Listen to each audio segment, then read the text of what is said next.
torbaatan shanii booda guyyaa tokko du'aan boqotan. Awal kabajni itti walii kennanii jaalala guddaa qabu kana waaqayyo wal faana kan fudhatee jedhu. Sudaan keessatti fonqolchi mootummaa yaalamee fashaluu fi oduu gaggabaaboo keessatti ammoo Yemenitti Doonaald Tiraamp irratti murtiin du'aa darbu dhageessu. Waliin yeroo gaarii.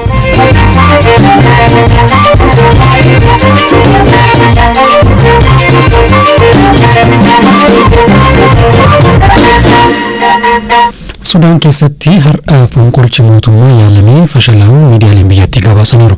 Sochiin waraanaa cimaa magaalaa guddittii Kaartuum keessa tureen daandileen cufamanii akka turanis himameera.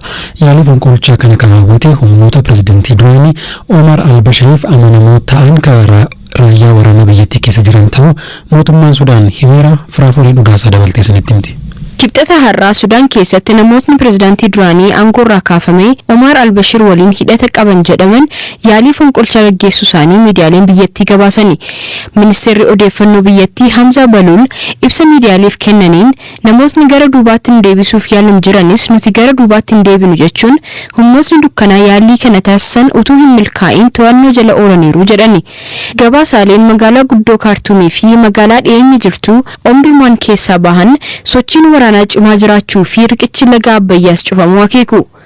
Dabalataan daandileen gara Kaartuumii fi buufataalee dooniitti geessanis cufamuun isaanii himameera. Miidiyaan AFP madda mootummaa wabeeffachuun akka gabaasetti kanneen taatee kana duuba jiran gamoo miidiyaa mootummaa to'achuuf yaalanis hin milkoofneefi. Viidiyoon marsaalee hawaasaa gubbaatti qoodaman ammoo konkolaattota waraanaa daandiiwwan gubbaa jiran mul'isa. Mootummaan Sudaan taatee kana to'achuufis tarkaanfileen fudhatamaa jiraachuu ibseera. Akka Reuters gabaasetti dubbiin himaa waraanaa Mohammed Al-Feki Suleeman kanneen shakkaman irratti qorannoon hatattamaan ni eegalaa jedhaniiru. Waggaa lama dura bulchaan biyyattii yeroo dheeraa Omar al-Bashir aangoorraa kaafamuu isaanii booda waliigaltee aangoo qoodinsaan mootummaan waraana bakka bu'oota siviilii fi gareewwan mormaa turan keessaa bobba'ee hundaa'eera.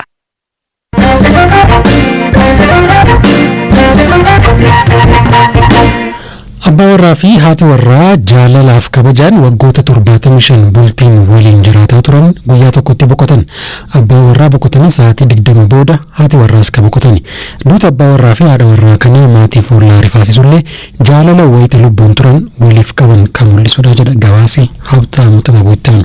Ani du'ee ati immoo ji'atti na dhaqqabda. Kophaa koo hin taa'u naaf gadditee kaatee na dhaqqabda. Haasaan kun kan obbo Giilloo Toleeraa fi aaddee Xuruu Bantii walitti himaa turanidha. Gaa'illi bara 1939 ijaarame jaalala kabaja walamantaa fi ilaaf ilaameedhaan utubame waggoota 75 booda torbee darbe goolabame. Abbaan warraa fi haati warraa godina Shawaa Lixaa aanaa Iluu Galaanitti jiraattota ganda Meettaa Kidaana Miratii turan obbo Giilloo fi aaddee Xuruun garaagartee sa'aa 20 gidduutti lubbuun isaanii godaante. Yeroo kana obbo Giilloon nama umurii waggaa 100 haati warraa isaanii aaddee Xuruu Bantii immoo nama umurii waggaa 90 turan. Ijoollee isaanii 8 keessaa inni quxusuun obbo Abarraa Giilloo waan qaamni 5 bara 2013 uumame ni dubbatu. Qaamni gaashanii kana dhukkubsa kana qoonni isaanii dhukkubuma miti akkuma ulfaataa ta'e dhukkuba akkasutti dhukkubaa jedhanii ibsatan miti inuma rakkoo nyaatamaa keessaa roowweetu maal taatan inni jedhamu maal jedhamu namaanummaa wal fakkaataa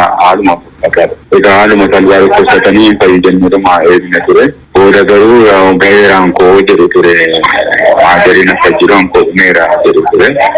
Haaluma kanaan fayyadamneeruma eegnu fi gaasaanoo yeruma waamama isaanii ta'etu sassaabamanii.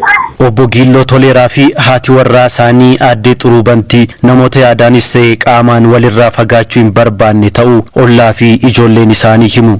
Haluma kanaan abbaan warraa fi haati warraa qaamni 5 bara 2013 dhukkubsachuu eegalanii obbo Giilloon torbee darbe guyyaa roobii fulbaana 5 2014 galgala sa'aa 3 fi daqiiqaa 5 irratti boqotan. Wayita abbaan warraa boqotanitti haati warraa dadhabanii fi of wallaalanii turan. Aaddee Xuruu Bantii dadhabbii isaaniirraa isin bayyananne abbaa warraa isaanii obbo Giilloo Toleeraa hordofuun sa'aa 20 booda kamisa waaree booda sa'aa 12 irratti isaanis addunyaa kanarraa du'an boqotan. Ilmi isaanii obbo Abarraa ni dubbatu. Maatii keessatti illee egaa amma nuyi akkuma ta'ajjillee deemnidha. Akka isaa walirraa nafnee deemna baay'ee wal jaallatu akka akkasuma walirraamu kana ta'a jenneen iyyuu daakkatti hin eegamne baay'ee naasoo guddaadha kan inni nutti ta'e. Egaa durallee ammaaf ammaa waan wal biraallee badaan fagaatanii nama amma deddeessee xumurshii nama rakkisaa kan jedhee yaadamne ture. Deemee gaggeessaan sana illee akkaataa walirra ta'utti immoo gaafatti yaada isaanii taanuu godhe. Waldhageettii kabajaan gafaa naamusaa fi ilaaf ilaamee maatii isaanirraa barachuu kan himan obbo Abarraa Giilloo sirni awwaalchaa abbaa fi haadha isaanii jimaata darbe fulbaana 7 wal faana gaggeeffamuu nutti himan. Firaa fi ollaa dhiyoo maatii kanaa kan ta'an obbo Baqqalaa Cimdeessaan immoo duuti abbaa warraa fi haadha warraa kunneenii hawaasa keessa gadda uumuu himu. Miira hawaasaas akkana jechuun ibsaniiru. Sababni isaa jaalala guddaa kan qabanidha jedhan uffannaa dubbatanii waan wal kabajanii itti walii kennanii jaalala guddaa qabu kanaan waaqayyo wal faana isaan fudhatee jedhu. Radio BBC Afaan Oromooti kan dhaggeeffataa jirtanii gidduutti immoo oduu gaggabaaboon isinitti hima. Gorsaan dhimmoota hawaasummaa ministeera muummee Abiyyi Ahmed Diyaaqoon Daani'el Kibrat waraana kaaba Itoophiyaa ilaalchisee yaadni kennan haasaa jibbinsa sabaati waraana waliinii hammeessaa jechuun Ameerikaan balaaleffatte. Diyaaqoon Daani'el gama isaatiin haasaa isaanii dheekkamsa kaase kana keessatti jechi isaan jedhu fayyadaman kan ilaallatu garee shororkeessaa TPLF malee uummata Tigraay akka hin taane AFP'tti himaniiru. Filannoo fulbaana 20 bara 2014 akka lakkoofsa Itoophiyaa naannoo Somaaliitti godhamu keessaa dabalataan paartiileen lama Izemaa fi paartiin bilisummaaf walqixxummaa of baasuu isaanii beeksisan. Adda bilisummaa biyyaalessaa Ogaadeen ONLF filannoo kana keessaa dursee of baasuu kan beeksise yoo ta'u, boordiin filannoo biyyaalessaa paartiileen kunneen filannoo keessaa of baasuun isaanii rakkoon inni fidu hin jiru jedhe. Jarmiyaan mirga namoomaaf falmu Amnesty International Eertiraan hidhamtoota siyaasaa 21 waggaa 20 dura hiite achi buuteen isaanii hin beekamne akka gadhiistu gaafate. Fulbaana 2001 keessa mootummaan biyyattii miidiyaalee walabaa irratti uggura gochuun gaazexeessitoota 10 fi namoota siyaasaa ifatti pirezidaantii Isaayyaas Afeworqii qeeqan 11 nageenya biyyaalessaaf yaaddoodha jechuun erga hidhee booda kanneen hidhaman gonkumaa himatni irratti hin banamne eessa akka jiranis hin beekamu jedhe Amnesty International. Manni murtii hidhattoota Huutii Yemen pirezidaantii duraanii US Donald Trump fi ilma mootii Saawud Arabiyaa Mohammed bin Salmaan dabalatee namoota 7 bakka isaan hin jirretti adabbii du'aa irratti murteesse. Namoota isaan waliin himataman 9 ammoo addabaabaayii magaalaa sanaatti du'aan adabeera. Namoonni kunneen qondaala olaanaa Huutii kan turan Saalii Al-Samaadi fi qondaalota biroo 6 ajjeesan jechuun himataman.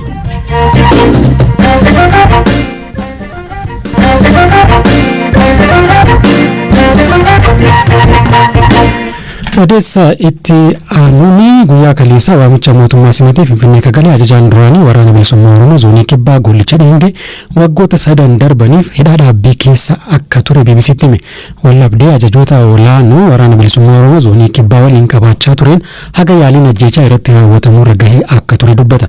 Finfinnee galuu guyyoota muraasa dura ture waa'illi koo Zalaalam Taaddasaa bilbilaan ka dubbise. Waraan kibbaa hoogganaa kan ture ammaan barri isaatti tureera fagoodha.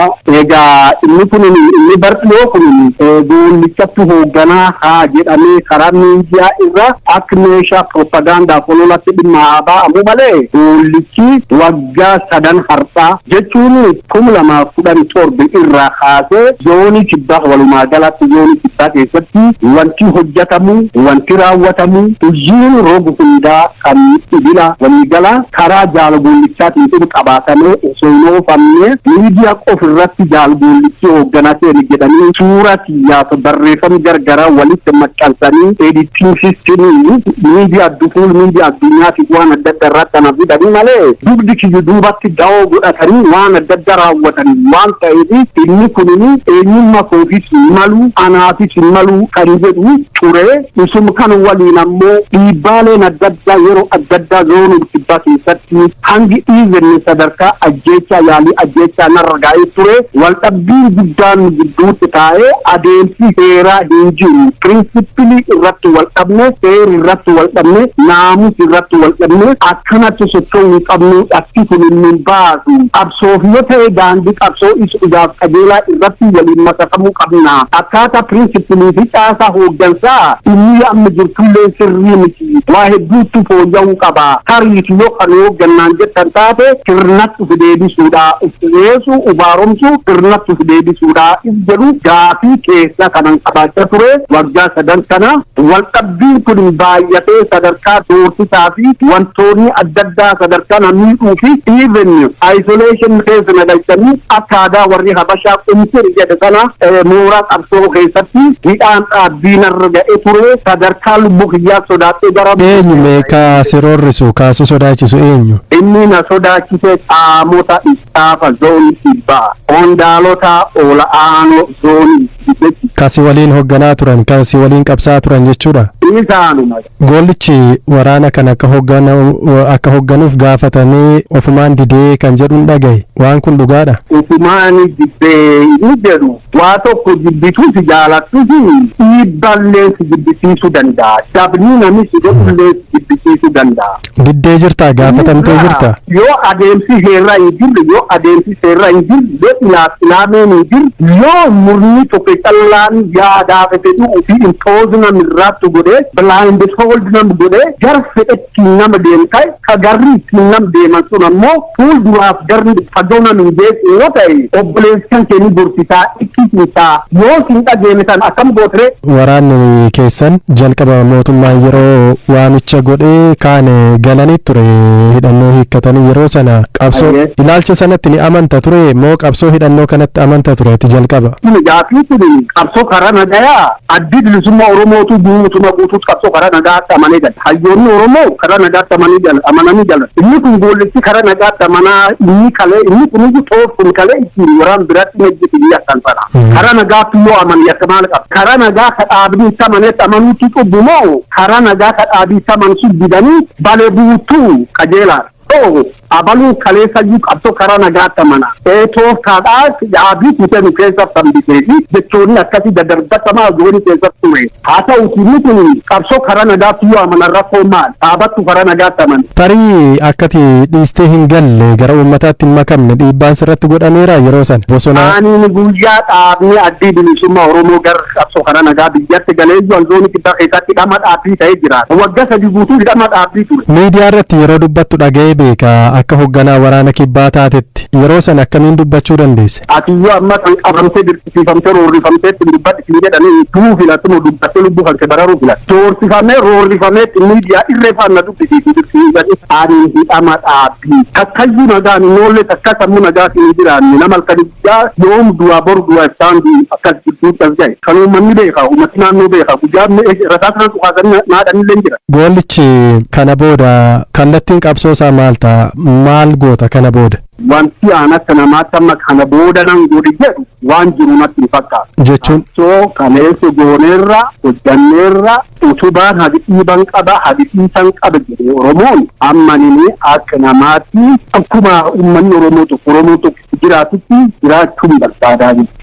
Sagalee gollicha dheengeetii ka dhageessanii dabalataan kora waraana bilisummaa Oromoo dhiyeenya magaalaa Gimbiitti godhadhe jedhee akka quba hin qabnee fi waliigaltee hidhattoonni waraana bilisummaa Oromoo finciltoota Tigraay waliin qabsaa'uuf tolfatan akka ittiin amannee fi sirrii hin taane gollicha dheengee BBC'tti himeera. Himannaa gollicha dheengee kanarratti ajajaa itti aanaa waraana bilisummaa Oromoo fi ajajaa zoonii kibbaa gammachuu abbooyyeerraa deebii argachuuf yaaliin goone hin milkoofne. Haa ta'u malee waraanni bilisummaa Oromoo ibsa dhimmicha irratti kaleessa baaseen gollicha dheengee sababa rakkoo fayyaatiin hooggansarra akka hin turre ibse rakkoo fayyaa isa mudatetti dhimma bahuun mootummaan ololaaf itti fayyadamaa jira jedheera. Dhaggeeffattoota keenya sagantaan keenya galgalaarraa asuma irratti goolabamaa odeeffannoowwan dabalataaf marsariitii keenyaa fi fuula feesbuukii keenya akka daawwattan isin affeerra boor sagantaa wal fakkaataa walitti deebina. Har'aaf nagaan bulaa.